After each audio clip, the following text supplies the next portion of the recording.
We're joined now by Raza Rumi. He's a scholar in residence at Ithaca College in Ithaca, New York. He's also an editor with the Pakistani newspaper, The Daily Times. The newly elected Prime Minister Imran Khan says he's optimistic of a reset in this relationship with the U.S. Is he right? Well, I think he is right to the extent that Secretary of State's visit has certainly melted the ice and brought a kind of a thaw to a frozen relationship which was strained by a variety of factors, and the report mentioned some of them. And it's very important for the two countries to continue engagement and bilateral talks because they have mutual interests in Afghanistan and in other areas. But Pompeo wasn't as willing to go that far, saying they talked about new government, the opportunity to reset the relationship, but he said they have a long way to go. Are these two conflicting messages, do you think? I think the position of the United States has been quite consistent for the last few years.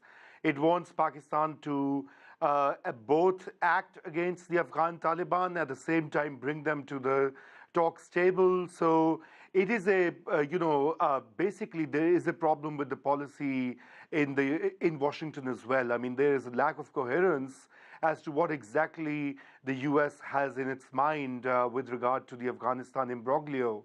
And that is why there are conflicting signals from the United States side. But also in Pakistan, there's a strong, opinion in the policy circles that they can't let go of the Afghan Taliban, whom they see as their friendly allies should there be a change in government and a reconfiguration after the U.S. troops exit Afghanistan. Well, you know, it's interesting. Islamabad is frustrated. They see the U.S. is just seeing this as a one-dimensional relationship revolving around Afghanistan, as you just said. And one official actually going as far as to say the main thing is we would like to be allies with the U.S., but with dignity. There seems to be some antagonism about the way this relationship is framed from Washington. How do they get past that? Well, I think that's a real challenge for the current administration in the U.S. and also for the new government in Pakistan. How can they, bury this acrimony of the past and move on? But there are fundamental differences. The objectives of the U.S.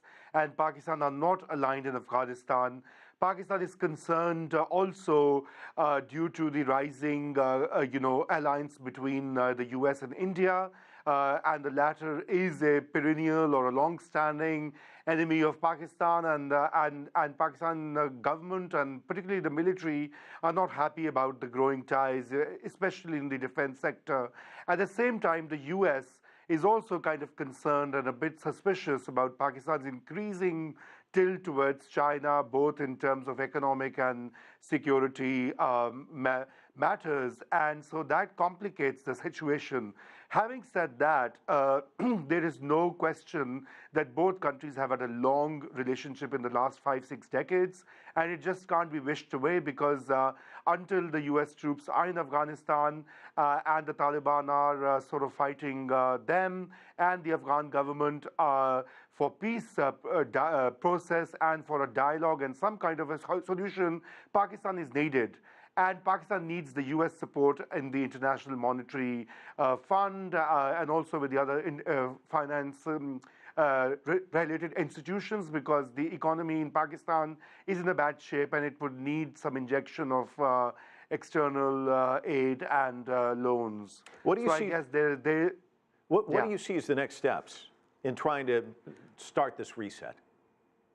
So I think this reset would obviously have to, first happen with a common minimum definition of an agenda, particularly with respect to what is to be done with the Taliban in Afghanistan. And I think Pakistan can play a role, but Pakistan does not have the full control over all the factions that comprise Afghan Taliban, and the U.S. would need to understand that and perhaps also acknowledge that Pakistan has suffered a lot in the war on terror, particularly its soldiers and nearly 60 or 70,000 civilians who have died in various acts of terrorism.